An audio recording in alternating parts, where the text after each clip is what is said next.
Hi friends.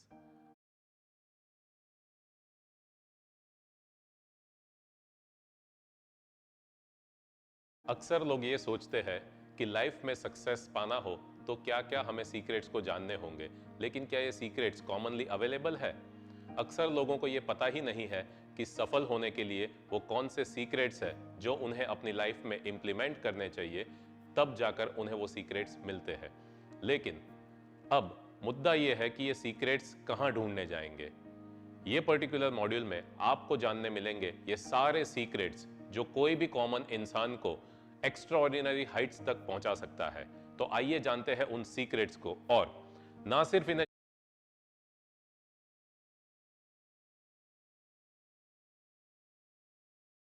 जानना है, लेकिन हमें कोशिश करनी है कि किस तरह से हम इन सीक्रेट्स को हमारी लाइफ में डे टू डे इंप्लीमेंट करें, ताकि हम भी बहुत जल्दी से आगे बढ़ सकते हैं।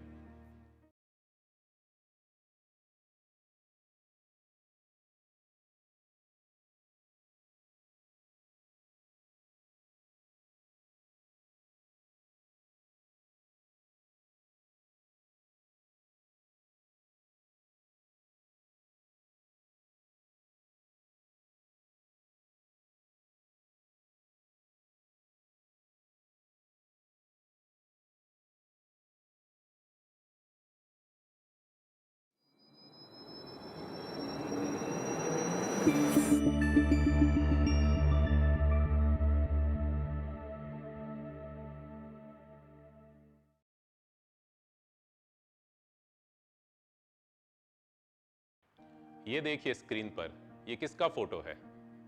Yes, you are absolutely right. He is none other than the world class bowler Muttiah Muralitharan. एक बार फ्रेंड्स ऐसा हुआ कि किसी प्रेस रिपोर्टर ने मुत्तैया मुरलीधरन से पूछा कि सर, आपने ऐसा कौन सा कमाल किया अपनी जिंदगी में कि आप क्रिकेट के इतिहास के हाईएस्ट विकेट टेकर बने? आप सभी लोग जानते हैं कि उनका रिकॉर्ड आज तक कोई बॉलर नहीं तोड़ पाया है।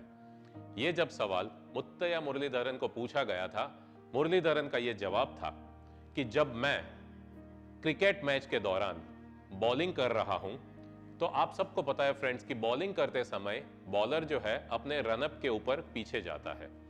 मुरलीधरन ये कहते हैं कि वो जब रनअप के ऊपर पीछे जाते हैं और उसके बाद दौड़कर आकर गेंद को डिलीवर करते हैं, वापस रनअप की ओर जाते समय वो अपने मन में विजुलाइज करते हैं। क्या विजुलाइज करते हैं? वो ये विजुलाइज करते हैं कि अगली बॉल को जो वो डिलीवर करने वाले हैं, उस बॉल को वो ऐसे डिलीवर करेंगे कि वो एग्जैक्टली इस तरह से पिच होगी और वो ऐसे टर्न लेगी और बैट्समैन को बीट करके उसे क्लीन बोल्ड कर देगी। या फिर वो कुछ ऐसा सोचते थे कि वो इस तरह से बॉल को डिलीवर करेंगे कि बैट्समैन उसे जब हिट करने जाएगा तो कहीं ना कहीं वो बॉल हवा में जाएगी और वो कैच आउट हो जाएगा। यानी कि जब वो विजुलाइज करते थे, उसके बाद जब वो एक्चुअल बॉल की डिलीवरी करने के लिए जाते थे, कहीं ना कहीं वो बॉल एग्जैक्टली वैसे ही गिरती थी उस पिच पर। और फ्रेंड्स, बैट्समैन भी कहीं ना कहीं वैसे ही खेलने की कोशिश करता था और नतीजा भी वही होता था जो मुरलीधरन ने अपने दिमाग में विजुलाइज किया हुआ था। तो इससे हमें क्या जानना है कि जो हम विजुलाइज करते हैं, उसके बाद जब हम एक्ट करते हैं, कहीं ना कहीं लाइफ में ऐसा होता है कि जो विजुलाइज किया है वैसा ही हमारी जिंदगी में होता है और वैसा ही हमें परिणाम मिलता है। So the first secret of success my dear friends, जो मैं आपसे शेयर करना चाहता हूं, वो ये है, you need to visualize what you want in life. Visualization has got amazing power. हम सभी लोग जानते हैं फ्रेंड्स कि मैकडोनाल्ड्स, उसकी चेन दुनिया भर में मौजूद है, लेकिन इसका इतिहास बहुत जानने जैसा है। एक बार कुछ ऐसा हुआ कि मैकडोनाल्ड के फाउंडर को, जबकि उसके पास कोई पैसा नहीं था, कोई मैकडोनाल्ड शुरू नहीं हुआ था, उस इंसान के पास अपने जेब में एक फूटी कौड़ी नहीं थी और वो एक पब्लिक पार्क की बेंच पर लेटा हुआ, उसे मन में ख्याल आया था, यानी इन अ वे विजुलाइज कर रहा था कि मेरे नाम की चेन ऑफ रेस्टोरेंट्स पूरे वर्ल्ड में होनी चाहिए। और कुछ समय के बाद वो होना शुरू हुआ और आज हम जानते हैं कि मोर देन 50,000 आउटलेट्स पूरे दुनिया में मौजूद है। जब उन्हें किसी ने पूछा कि आप लाइफ में पहली बार सफल कब हुए, उनका जवाब था कि जब मेरे जेब में फूटी कौड़ी नहीं थी, पब्लिक पार्क की बेंच पर जब मैं लेटा हुआ था और लेटे लेटे जब मैंने विजुलाइज किया था कि मेरे नाम की चेन ऑफ रेस्टोरेंट्स पूरे वर्ल्ड में होनी चाहिए, तब मैं पहली बार सफल हुआ था, और दूसरी बार आज जब ऑलरेडी वो हो चुका है। So friends, visualisation has got amazing power. लोगों ने अपने लाइफ में बड़ी बड़ी सिद्धियां हासिल की है जब उन्होंने अपने मन में विजुअलाइज किया है। छोटा सा एग्जांपल और मैं आपको बहुत बताऊं फ्रेंड्स, तो वो ये है कि राइट ब्रदर्स ने जब पहली बार प्लेन का आविष्कार किया तो उन्होंने भी पहले मन में विजुअलाइज किया था कि ऐसा कोई डिवाइस बनाए जो हवा में उड़ पाए। सो विजुअलाइजेशन से बहुत सारी सिद्धियां हमारी जिंदगी में मुमकिन है और हमें भी इसे रेगुलरली प्रैक्टिस करनी चाहिए। वो विजुअलाइजेशन को प्रैक्टिस करें जो आप फ्यूचर में अपनी जिंदगी में होता हुआ देखना चाहते हैं। So the first secret of success is visualisation.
America की एक यूनिवर्सिटी ने अपने फ्रेश ग्रेजुएट स्टूडेंट्स का एक सर्वे किया था, और यह सर्वे क्या था, उन्होंने 100 स्टूडेंट्स को सिलेक्ट किया जिन्होंने अभी अभी अपना ग्रेजुएशन कंप्लीट किया था। उन 100 स्टूडेंट्स को उन्होंने उनके लाइफ का क्या गोल है इसके बारे में कुछ सवाल पूछे। जब उन स्टूडेंट्स ने अपने जवाब लिखकर दिए तो यूनिवर्सिटी ने यह देखा कि उन 100 स्टूडेंट्स में से सिर्फ 3 ही स्टूडेंट्स ऐसे थे जिन्होंने एग्जैक्टली एक्यूरेटली ये लिखा था कि 10 साल के बाद वो अपनी लाइफ में किसी कंपनी में कुछ एक पोजीशन पर पहुंच चुके होंगे, या फिर किसी ने ये लिखा था कि उन्होंने अपना बिजनेस शुरू किया होगा और अपने बिजनेस को एक लेवल तक उन्होंने पहुंचा दिया होगा। तो ऐसे उन्होंने 3 लोगों ने काफी परफेक्ट गोल प्लान किए थे, लेकिन बाकी 97 स्टूडेंट्स ने ज्यादा क्लैरिटी नहीं दिखाई थी अपने गोल्स के लिए। अब कुछ ऐसा हुआ कि इस यूनिवर्सिटी ने 10 साल तक उन स्टूडेंट्स को परस्यू किया, यानी कि वो हर साल जाकर ये चेक करते कि वो 100 स्टूडेंट्स अभी किस लेवल तक है। और कुछ ऐसा हुआ कि 10 साल के बाद जब उन्होंने ये देखा कि वो जो 3 स्टूडेंट्स थे जिन्होंने एग्जैक्टली अपने गोल को प्लान किया था, वो बाकी 97 से काफी हद तक आगे पहुंच चुके थे, तो उन्होंने ये नतीजा निकाला कि लाइफ में जिनके पास गोल का एब्सोल्यूट क्लैरिटी होता है, वो लोग दूसरे लोगों से काफी हद तक आगे पहुंच जाते हैं। So friends, the second secret is goal setting. You should have a perfect goal in your life. किसी ने बहुत सही कहा है, if you don't stand for something you will fall for anything. यानी कि अगर आप किसी चीज के पीछे डट के नहीं लग जाते हैं तो आप किसी भी चीज को स्वीकार कर लेते हैं। That is very important. इसी के ऊपर मैं आपको एक किस्सा सुनाना चाहता हूं। एक बार कुछ ऐसा हुआ कि एक बस स्टैंड के ऊपर एक मुसाफिर आता है। वो दूसरे मुसाफिर को यह पूछता है कि भाई साहब, ये बस कहां जा रही है? तो वो दूसरा मुसाफिर ये मुसाफिर को पूछता है कि भाई साहब, आपको जाना कहां है? तो ये पहला वाला मुसाफिर ये कहता है कि अभी तक मैंने कुछ तय नहीं किया है कि मुझे कहां जाना है। तो दूसरा क्या कहता है, तो भाई साहब इस बस में चढ़ जाइए आप। मतलब ये है, जब आपने कुछ तय ही नहीं किया है कि आपको जाना कहां है, तो क्या फर्क पड़ता है कि आप किस बस में चढ़ रहे हैं। कहने का मतलब सिंपल है फ्रेंड्स, अगर लाइफ में आपने कुछ डिसाइड नहीं किया है तो फिर कोई फर्क नहीं पड़ता है कि आज आप क्या कर रहे हैं, लेकिन इंपॉर्टेंट ये है कि you should have a perfect goal in your life, तब जाकर आप रोज प्लानिंग के साथ अपनी जिंदगी को जिएंगे और दूसरे लोगों से काफी हद तक आप बहुत जल्दी आगे बढ़ पाएंगे। That is the second secret, goal setting.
First secret was visualisation, the second secret was, याद रहा कि नहीं?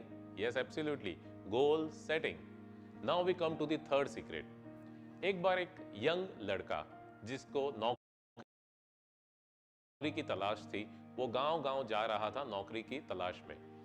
वो एक टिम्बर कैंप के पास से गुजरता है, तो वहां पर वो टिम्बर कैंप के मालिक से जाकर मिलता है और उन्हें रिक्वेस्ट करता है कि क्या मेरे लायक कोई काम है। टिम्बर कैंप का मालिक उसे यह कहता है कि हाँ जरूर, क्या तुम पेड़ काट सकते हो? उस लड़के ने कहा जरूर। वो मालिक उसे एक कुल्हाड़ी देता है और उसे यह कहता है कि ये जो जंगल में जितने भी आपको आसपास में पेड़ दिख रहे हैं, आपको पूरा दिन इन पेड़ों को काटने का काम करना है।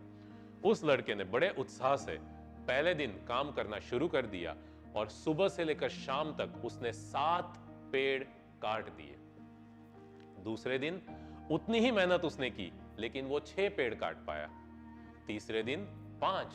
इसी तरह से जब वो 7वें दिन सुबह से लेकर शाम तक मेहनत कर रहा था, वो शाम तक सिर्फ एक ही पेड़ काट पाया। टिम्बर कैंप का मालिक उसके पास आकर पूछता है कि क्यों तुम्हें रिजल्ट नहीं मिल रहा है? वो लड़का जवाब देता है कि मालिक, मैं तो मेहनत उतनी ही कर रहा हूं जितनी पहले दिन से कर रहा था, लेकिन मुझे पता नहीं चल रहा है कि अब मुझे वो रिजल्ट नहीं मिल रहा है जो मुझे पहले दिनों में मिल रहा था। वो मालिक ने हंसकर उसे कहा कि क्या तुमने वक्त निकालकर अपनी कुल्हाड़ी की धार को तेज किया? वो लड़का कहता है, नहीं मालिक, मैं तो काम की व्यस्तता में कुल्हाड़ी की धार निकालना भूल ही गया। और यही कुछ हमारी जिंदगी में होता है फ्रेंड्स। हम पूरा दिन अपनी बिजी लाइफ में इतने उलझे हुए रहते हैं कि हमारी जो कुल्हाड़ी है उसकी धार निकालना हम भूल जाते हैं। लेकिन भूलना नहीं है, यही कुल्हाड़ी है जो हमें रिजल्ट देती है हमारी जिंदगी में। अक्सर फ्रेंड्स हमने ये देखा हुआ है कि हम ज्यादातर खर्च करते हैं हमारी जिंदगी में गर्दन के नीचे, यानी कि खाना गर्दन के नीचे जाता है, कपड़े गर्दन के नीचे, कुछ गहने पहने हैं तो भी गर्दन के नीचे, लेकिन ये गर्दन के नीचे का जो खर्चा है उसको उठाता है गर्दन के ऊपर जो ये कुल्हाड़ी है वो। तो मेरा सवाल आपसे ये है, क्या आपने इस कुल्हाड़ी के लिए कोई खर्च किया है? अगर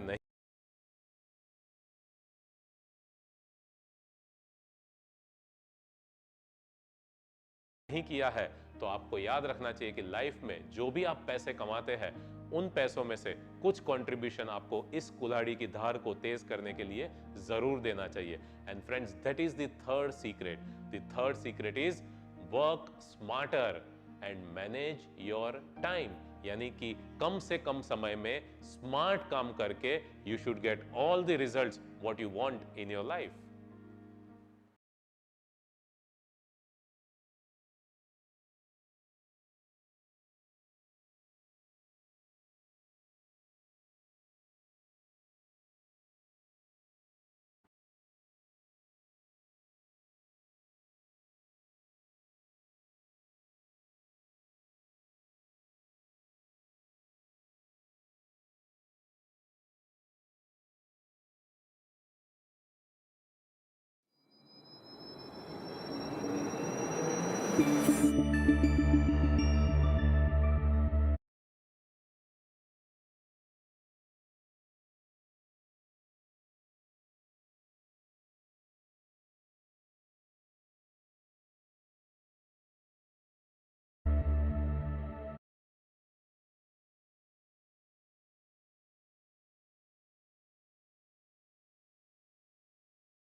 First secret was visualization. The second secret was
अगली कहानी के लिए फ्रेंड्स मैं आपको एक बड़ी ही दिलचस्प कहानी बताना चाहता हूं। It's a real life story. आज से करीबन 100 साल पहले एक यंग लड़का था जो सेल्समैन का काम कर रहा था। वो अपनी प्रोडक्ट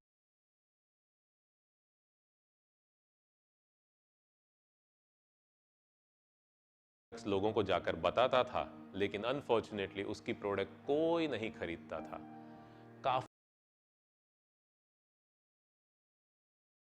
समय मेहनत करने के बाद उस लड़के ने सोचा कि मुझे नहीं लगता है कि मैं इसका कोई परिणाम निकाल पाऊंगा।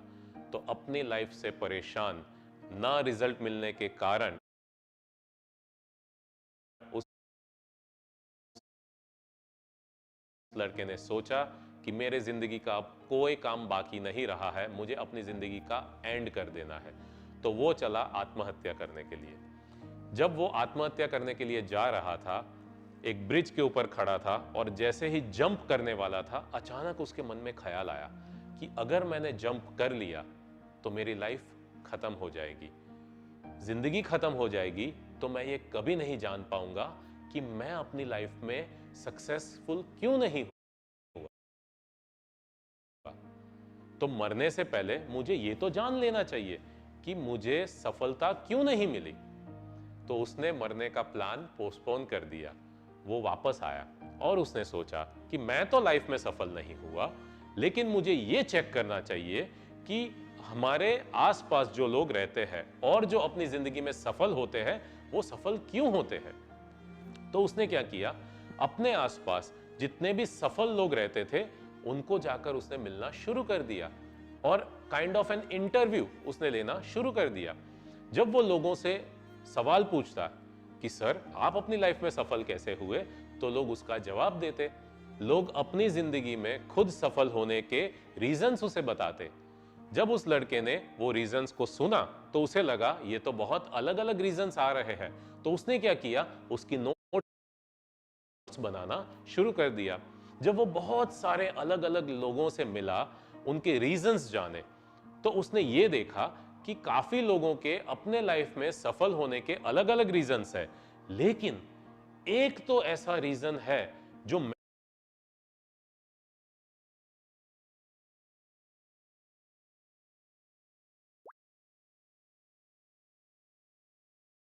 मेजॉरिटी लोगों की लाइफ में कॉमन था। क्या आप बता सकते हैं कि वो रीजन क्या था, वो राज कौन सा था जिससे मेजॉरिटी लोग सफल होते थे अपनी जिंदगी में? कुछ दिमाग में नहीं आ रहा है? Okay, let me tell you friends, वो सीक्रेट था एक्सीलेंट रिलेशनशिप्स। यानी कि जो इंसान अपनी लाइफ में सफल हुआ है, उस इंसान ने अपने आसपास जितने भी लोग हैं उनके साथ एक्सीलेंट रिलेशनशिप्स रखे हैं। तो फ्रेंड्स, अलग अलग रीजंस हो सकते हैं लोगों को जिंदगी में सफल होने के लिए, लेकिन एक कॉमन और मेजॉरिटी लोगों के अंदर देखा गया एक कॉमन सीक्रेट है, दैट इज एक्सीलेंट रिलेशनशिप्स। सो आप भी याद रखिए कि आप अगर लाइफ में बहुत जल्दी से आगे बढ़ना चाहते हैं, बहुत सारे सफल लोगों के सीक्रेट को अपनी लाइफ में अपनाना चाहते हैं, तो this is that secret, and that is excellent relationships.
Fifth जो सीक्रेट है वो आज के इस 21वीं सदी में बहुत इंपॉर्टेंट सीक्रेट है, जो मेजॉरिटी लोगों को जिसकी जरूरत पड़ सकती है। सुनिए ये कहानी।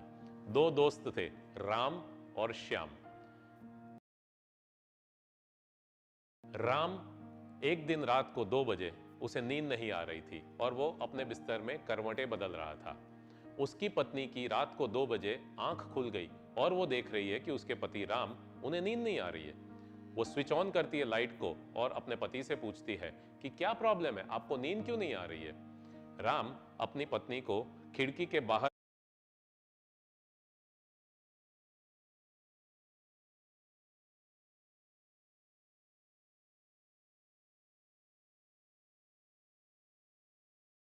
पॉइंट करके दिखाते हैं, सामने वो घर दिख रहा है सामने के ब्लॉक में। उसकी पत्नी कहती है, हाँ वो तो आपके दोस्त श्याम का है। राम कहता है, एग्जैक्टली राइट, मैंने अपने दोस्त श्याम से 3 महीने पहले 1 लाख रुपए लिए थे और मैंने वादा किया था कि मैं 3 महीने के बाद तुम्हें चुका दूंगा। कल वो दिन है, लेकिन मेरे पास उन पैसों का कोई बंदोबस्त नहीं हुआ है। इसी चिंता में कि कल मैं श्याम से क्या जवाब दूंगा, मुझे नींद नहीं आ रही है। राम की पत्नी कहती है, इतनी छोटी सी बात है, अभी इसका सॉल्यूशन ला देते हैं।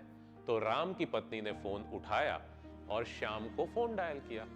श्याम जो चैन से सो रहा था, हड़बड़ा के बैठ गया, क्योंकि रात को 2 बजे जब घंटी बजती है तो टेंशन तो हो ही जाता है। श्याम ने हेलो बोला तो राम की पत्नी कहती है, श्याम भैया मैं आपके दोस्त राम की पत्नी बोल रही हूँ। श्याम कहता है, कहिए भाभी जी क्या हुआ, कोई प्रॉब्लम तो नहीं है ना? तो राम की पत्नी कहती है, श्याम भैया एक्चुअली मेरे पति ने आपसे 3 महीने पहले 1 लाख रुपए लिए थे और आपसे कहा था कि वो 3 महीने बाद चुका देंगे, लेकिन मुद्दा कुछ ऐसा है कि उनके पास वो बंदोबस्त नहीं हुआ है और वो कल आपको नहीं चुका सकते हैं। बस यही कहने के लिए मैंने आपको अभी फोन किया है, तो आप जरा देख लेना। Thank you so much, good night. ऐसा करके उसने फोन रख दिया और फिर रिसीवर साइड में रख दिया। जैसे ही श्याम ने यह बात सुनी, अब उसे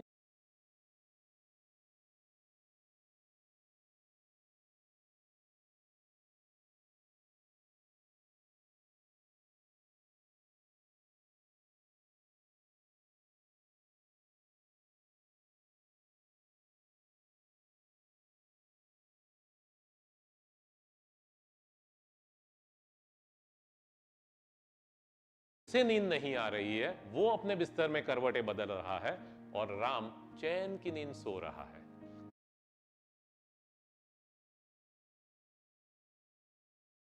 सो फ्रेंड्स, वो कौन सी चीज है जिसकी वजह से पहले राम को नींद नहीं आ रही थी और बाद में श्याम को नींद नहीं आ रही थी? यस, एग्जैक्टली राइट फ्रेंड्स, वो है स्ट्रेस। स्ट्रेस जब हमारी जिंदगी में आता है, यानी कि चिंता, वो जब हमारी जिंदगी में आ जाती है, हमारी नींद कहीं गायब हो जाती है और यही चिंता आज बहुत सारी बीमारियों का कारण है। मैं आपको अगर एक सिंपल सा एग्जांपल कहता हूं फ्रेंड्स, कि मान लीजिए आप एक 4 व्हीलर चला रहे हैं। 4 व्हीलर जब हम स्टार्ट करते हैं तो पहले हम उसे फर्स्ट गियर में लगाते हैं, फिर हम उसे टेक ऑफ करते हैं। थोड़ा आगे जाता है, फिर हम गियर चेंज करते हैं, we go to the second gear, then the third gear, then the fourth gear, और फिर टॉप गियर में उस व्हीकल को हम हजारों किलोमीटर तक चलाते रहते हैं। तो आप देखेंगे कि व्हीकल को चलाते हैं जब हम, तो हाईएस्ट उसे चलाते हैं टॉप गियर में और कम से कम चलाते हैं उसे फर्स्ट गियर में।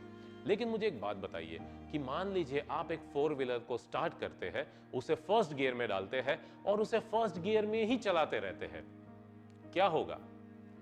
क्या आपको लगता है कि आपका वो 4 व्हीलर हजारों किलोमीटर तक चल पाएगा? कभी नहीं। वो कुछ 30-40 किलोमीटर तक जाएगा और फिर पूरा इंजन गर्म हो जाएगा और शायद इंजन ब्रेकडाउन भी हो सकता है। यस माय डियर फ्रेंड्स, जब मैं 4 व्हीलर की बात कर रहा हूं तो वो एक मशीन है और कहीं ना कहीं ये भी एक मशीन है जो नेचर ने बनाई है और इस मशीन को भी हमें सही गियर में ऑपरेट करना चाहिए। अगर गलती से हमने इसे रॉन्ग गियर में ऑपरेट किया तो ये भी बहुत जल्दी गर्म हो सकता है या कोलैप्स हो सकता है। और यही हमारे आसपास हम रोज देखते हैं कि बहुत यंग उम्र के लड़के लड़कियां, आज उन्हें बहुत सारे प्रॉब्लम शुरू हो जाते हैं कम उम्र पर, जैसे कि उन्हें ब्लड प्रेशर के प्रॉब्लम शुरू हो जाते हैं, ओबेसिटी हो जाता है, कॉन्स्टिपेशन हो जाता है, डायबिटिक हो जाते हैं वो लोग। ये क्यों होता है? क्योंकि ये जो व्हीकल है उसे वो सही गियर में नहीं चलाते हैं। हमें सीखना पड़ेगा कि आज की ये जो स्ट्रेसफुल जिंदगी है उसमें किस तरह से अपनी लाइफ को स्ट्रेस फ्री किया जाए, क्योंकि अगर हम अपनी लाइफ को स्ट्रेस फ्री नहीं करेंगे तो उस व्हीकल जैसी हालत होगी जिसे नेचर ने बनाया तो है 100 साल तक जीने के लिए, लेकिन आजकल हम देखते हैं 50-60 की उम्र में तो लोगों की विकेट गिर जाती है, कुछ लोग तो उतना भी नहीं खींच पाते हैं। तो अगर हम चाहते हैं कि हम हमारे इस व्हीकल को 100 साल तक बखूबी दौड़ता रख सके, तो we have to learn to manage stress. अब ये क्यों होता है हमारी जिंदगी में? क्योंकि बहुत सारी रिस्पॉन्सिबिलिटीज हम लेकर चलते हैं। ये रिस्पॉन्सिबिलिटीज क्या है? हमारे काम की रिस्पॉन्सिबिलिटी, हमारे फैमिली की रिस्पॉन्सिबिलिटी। अब एक सिंपल सा सिनेरियो देखिए, अगर आप मान लीजिए कोई जॉब करते हैं या बिजनेस करते हैं, आप पूरा दिन बिजनेस या जॉब में अपनी जिम्मेदारी निभाते हैं। जब थक के घर पे आते हैं, घर की डिमांड शुरू हो जाती है। जब घर की डिमांड शुरू हो जाते हैं, आप सोचते हैं कि मैं घर क्यों आया था? रिलैक्स होने के लिए। लेकिन क्या घर में सही में वो रिलैक्सेशन मिलता है? नहीं, घर में वो सारी डिमांड शुरू हो जाती है। आपको लगता है बाहर भी वो प्रॉब्लम, घर में भी वो प्रॉब्लम, जाए तो कहां जाए?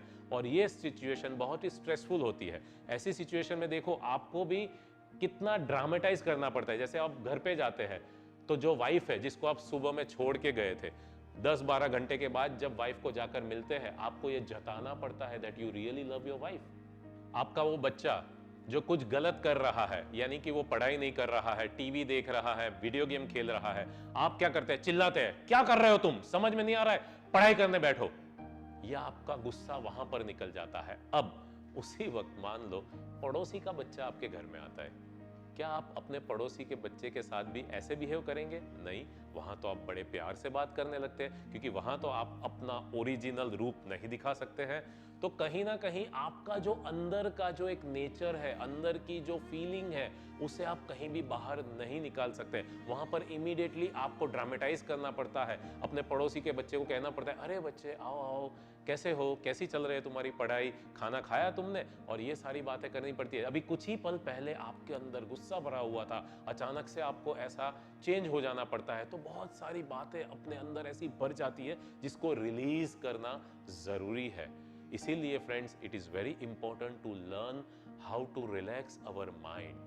और जब हम अपने माइंड को रिलैक्स करेंगे तभी जाकर हम स्ट्रेस को दूर कर पाएंगे। So remember this secret friends, this is very important in this modern busy life, and that is stress management and art of relaxation.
Fourth secret में मैंने आपको एक कहानी बताई थी उस लड़के की जो आत्महत्या करने जा रहा था, फिर उसने इंटरव्यूज लिए और उसने राज ढूंढ निकाला, एक्सीलेंट रिलेशनशिप। उस कहानी का पार्ट 2 है। वो जो लड़के ने सभी सफल लोगों के इंटरव्यूज लिए, जो सारे सीक्रेट्स उसे पता चले, उसने ये सोचा कि इतने सारे सीक्रेट्स जब मेरे पास आ चुके हैं तो इसका क्या किया जाए। उसने क्या किया, उन सभी सीक्रेट्स की एक किताब बना दी, और उस किताब को जब उसने पूरा कंपाइल किया तो जिस लड़के की प्रोडक्ट कोई नहीं खरीद रहा था, उसी लड़के की ये किताब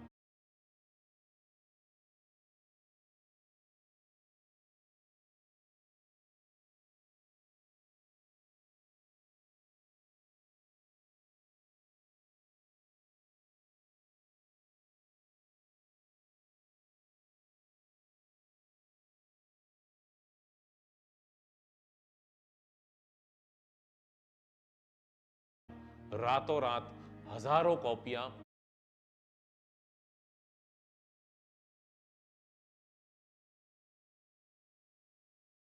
बिकने लगी। और उस किताब का नाम था how to win friends and influence people. Yes friends, आपने भी ये किताब का नाम सुना है। लाखों कॉपियां वर्ल्ड में 40 से भी ज्यादा लैंग्वेज में ट्रांसलेट हो चुकी है ये किताब, और it is one of the best seller even today. जिस लड़के को कोई नहीं जानता था, उसको रातों रात पूरी दुनिया जानने लगी। He is none other than the world famous author Dale Carnegie. यही डेल कार्नेगी ने कुछ सफलता पाने के बाद अपनी एक इंस्टीट्यूट खोली, और वो इंस्टीट्यूट थी इंस्टीट्यूट ऑफ पब्लिक स्पीकिंग। इस इंस्टीट्यूट में बहुत सारे लोग उनसे सीखने के लिए आते थे पब्लिक स्पीकिंग का आर्ट, और जानने आते थे वो सारे राज जो डेल कार्नेगी ने अपने अनुभव से सीखे थे। जब ये लोग उसकी इंस्टीट्यूट में आते थे, डेल कार्नेगी ने क्या किया, सबको एक सर्वे दिया कि आप लोग जब यहां पर इस इंस्टीट्यूट में बहुत कुछ सीखने आते थे, जरा बताइए कि आपकी लाइफ की प्रायोरिटीज क्या है। जब लोगों को यह सर्वे दिया जाता था तो लोग सर्वे में पढ़ते, उस सर्वे में लिखा था कि आपको जिंदगी में टॉप मोस्ट क्या क्या चाहिए, यानी कि आपकी लाइफ की प्रायोरिटीज क्या है, उसमें लिखा था गाड़ी, बंगला, इंपोर्टेड कपड़े, परफ्यूम्स, या फिर पोजीशन, पावर, सुंदर बीवी। ऐसे सबके अपने अपने जो प्रायोरिटीज होते हैं, वैसी बहुत सारी 15-20 चीजों की प्रायोरिटी का एक लिस्ट वहां पर दिया गया था। जब लोगों को ये लिस्ट भरने के लिए दिया गया था, तो कुछ लोग प्रायोरिटी में लिखते थे मुझे गाड़ी चाहिए, कुछ लोग लिखते थे मुझे बंगला चाहिए, कुछ लोग लिखते थे कि मुझे एक अच्छी पावर या पोजीशन पे मैं रहूं, ऐसा लोग लिखते थे। लेकिन फ्रेंड्स, क्या आप जानते हैं कि वो प्रायोरिटी की लिस्ट में एक ऐसी चीज भी लिखी हुई थी जो मटीरियलिस्टिक नहीं थी, और वो प्रायोरिटी की आइटम थी the power of effective communication. You will be surprise to know friends कि जब ये सर्वे लोगों को भरने के लिए दिया गया था, और जब वो सर्वे भर के वापस आया, more than 60% people gave the power of effective communication as the top most priority. Surprise ना, कि ऐसा क्यों? जब उन लोगों से पूछा गया कि क्यों पावर ऑफ इफेक्टिव कम्युनिकेशन को वो टॉप मोस्ट प्रायोरिटी देते हैं, तो मेजॉरिटी लोगों ने ये जवाब दिया कि अगर आपके पास ये हुनर है इफेक्टिव कम्युनिकेशन का, तो ये बाकी सारी चीजें हैं, गाड़ी, बंगला, पैसा, पावर, पोजीशन, सुंदर बीबी, ये सब अपने आप लाइफ में आ जाता है। यानी कि if you want to be successful in life, you should be an effective communicator, and that is secret number 6.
Sixth secret में हमने जाना कि the secret of effective communication life में बहुत जल्दी से हमें सफलता दे सकता है। आइए उसके बाद जानते हैं एक ऐसा कम्युनिकेशन का पैटर्न, इनफैक्ट ये कम्युनिकेशन का पैटर्न भी है और एक स्वभाव भी है। आइए जानते हैं कि ये क्या है। फ्रेंड्स, शनिवार की दोपहर थी। शनिवार के दोपहर को मेरे पास कोई काम नहीं था, और कोई काम ना होने की वजह से मैं कुर्ता पजामा पहनकर, अपनी कोल्हापुरी चप्पल पहनकर मार्केट में चला गया। मार्केट में मैं गया तो मैंने देखा कि आसपास लोग अपने काम में व्यस्त हैं, और मैं ऐसे ही लोगों को देखता रहा। जब मैं ऐसे ही लोगों को देखता था, मेरा पैर कुछ ऐसे मैंने रखा हुआ था, और मैं जब लोगों को देख रहा था, मुझे पता नहीं था, लेकिन पास की लेन में से एक भारी भरकम इंसान मिलिट्री बूट पहने हुए आया, और मुझे पता नहीं था, लेकिन चलते चलते उसका भारी भरकम पैर मेरे अंगूठे पर गिरा, और जैसे ही मेरे अंगूठे पर उसका पैर गिरा, मैं जोर से चिल्लाया, आ! वो इंसान जो आगे चल रहा था, उसने पीछे मुड़ के देखा। जैसे उसने मेरी ओर देखा, मैंने देखा, ओह आई एम सॉरी, और वो इंसान कहता है ठीक है, ऐसा करके वो चला गया। मैं सोचने लगा कि गलती उसकी थी, फिर भी मैंने सॉरी कहा, ऐसा क्यों? अपने इस स्वभाव से परेशान मैं कभी भी अपने आप को माफ नहीं कर पाया, क्योंकि जब गलती दूसरों की होती है तो भी मैं सॉरी कहता हूं। ऐसे स्वभाव से दूर होने के लिए मैंने सोचा कि मुझे कोई ट्रीटमेंट की जरूरत है, तो मुझे क्या करना चाहिए? मैंने सोचा ये तो कोई साइकोलॉजिकल प्रॉब्लम है, चलो एक काम करते हैं, एक साइकोलॉजिस्ट को दिखाते हैं। तो मेरे दोस्त के रेफरेंस में एक साइकोलॉजिस्ट थे, मैं उनके पास गया और उनसे मैंने पूछा कि भाई मेरी जिंदगी में ऐसा हो रहा है, गलती लोगों की होती है फिर भी सॉरी मैं बोल देता हूँ। साइकोलॉजिस्ट ने कहा अच्छा ये तो बड़ी गंभीर बीमारी है, आपके ऊपर मुझे थोड़ा रिसर्च करना पड़ेगा। आप एक काम कीजिए, ये मेरी एडवांस फीस है, आप पे कर दीजिए, मैं रिसर्च करना शुरू कर देता हूँ। मैंने काफी अच्छी फीस दी उन्हें और उन्होंने मेरे ऊपर रिसर्च करना शुरू कर दिया। 3 महीने के एक्सटेंसिव रिसर्च के बाद एक दिन उनका फोन आया और मुझे कहता है संदीप आ जाओ। मैंने बोला क्या हुआ? बोले मैंने तुम्हारी बीमारी का जो मूल कारण है उसे ढूंढ लिया है। बड़ी खुशी में मैं उनको मिलने गया। जैसे ही मैं उनके पास गया उन्होंने कहा कि मैंने साइकोलॉजिकल पूरा सर्वे किया है आपके दिमाग का और मुझे यह पता चला है कि आप हीन भावना से पीड़ित है, जिसे हम कहते हैं इंफीरियरिटी कॉम्प्लेक्स। मैंने कहा ये क्या है? बोले ये एक ऐसा स्वभाव है जब आपकी गलती नहीं होती है तो भी आपको ऐसा महसूस होने लगता है कि ये गलती आपकी है और आप हमेशा अपने आप को दूसरों से नीचा फील करते हैं। मैंने कहा अच्छा? बोले हाँ। बहुत खुश हो गया मैं कि आज मुझे पता चल गया कि मेरा प्रॉब्लम क्या है। इसी खुशी में काम को छोड़कर मैं वापस घर चला गया और उस दिन फिर से कुर्ता पजामा पहनकर, कोल्हापुरी चप्पल पहनकर मैं फिर से मार्केट में टहलने के लिए निकल गया और फिर उसी तरह से मार्केट में जाकर मैं खड़ा रहा और लोगों को आते जाते हुए मैं देखता रहा।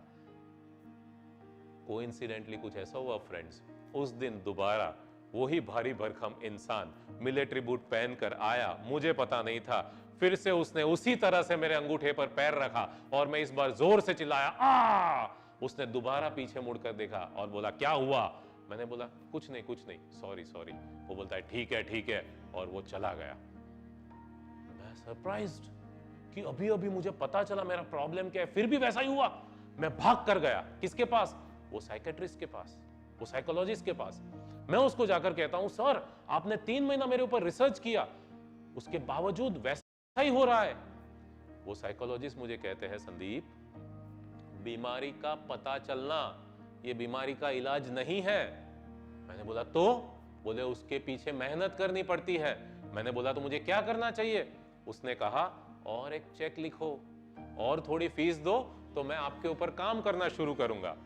फ्रेंड्स मैंने और उनको फीस दी, उन्होंने और मेरे ऊपर काम किया और तब मुझे पता चला कि कोई मेरे लिए कुछ नहीं कर सकता है, जो करना है मुझे ही अपने लिए करना है। और ये मैंने अपने स्वभाव को बदला।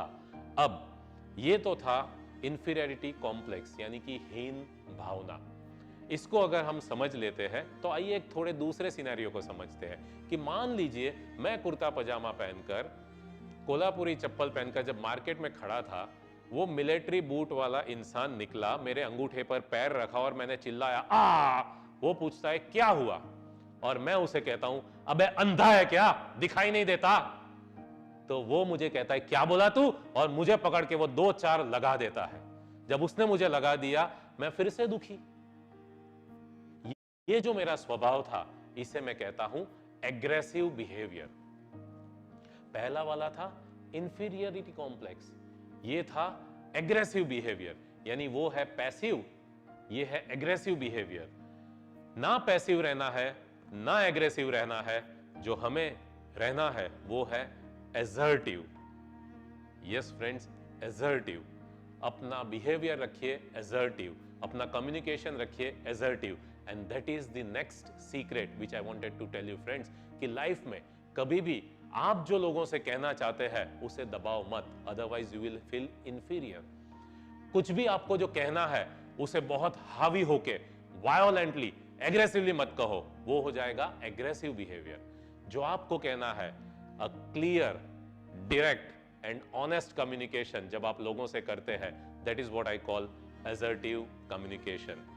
चाहे आप सेल्स करते हो, चाहे रिलेशनशिप्स हो, चाहे आपको समाज में लोगों से ज्यादा मिलना होता है, हर जगह पर जब आप असर्टिव कम्युनिकेशन करेंगे, असर्टिव नेचर रखेंगे तो हमेशा आपको हेल्पफुल होगा। आइए एक छोटा सा किस्सा मैं आपको बता देता हूं। मान लीजिए कि आपके फ्रेंड की नई नई शादी हुई है और आपका फ्रेंड आपको लंच पे इनवाइट करता है। अब उसकी जो वाइफ है वो है चाइनीज। यस, आपके दोस्त ने चाइनीज लड़की के साथ शादी की है और आपके दोस्त की वाइफ, जब आप उनके घर खाना खाने जा रहे थे, आपके दोस्त की वाइफ ने रेसिपी बुक पढ़ के इंडियन डिश बनाई है। यस, चाइनीज ने इंडियन डिश बनाई। अब आप खाना खाने बैठे हैं, आप और आपका दोस्त जब खाना खा रहे हैं, उसकी चाइनीज वाइफ जब आपको सर्व कर रही है, जैसे ही आपने पहला निवाला मुंह में डाला, अनुभव आपको मिल गया कि चाइनीज इंडियन डिश कैसी बनाते हैं। लेकिन आपके दोस्त की वाइफ है, आपका जिगरी दोस्त है, क्या कहेंगे आप बड़ी मुश्किल से उस थाली को फिनिश करने की कोशिश करते हैं। जैसे ही आपकी थाली से कुछ खाना कम हो गया, आपके फ्रेंड की वाइफ आकर कहती है, भैया और मैं कुछ दूं आपको?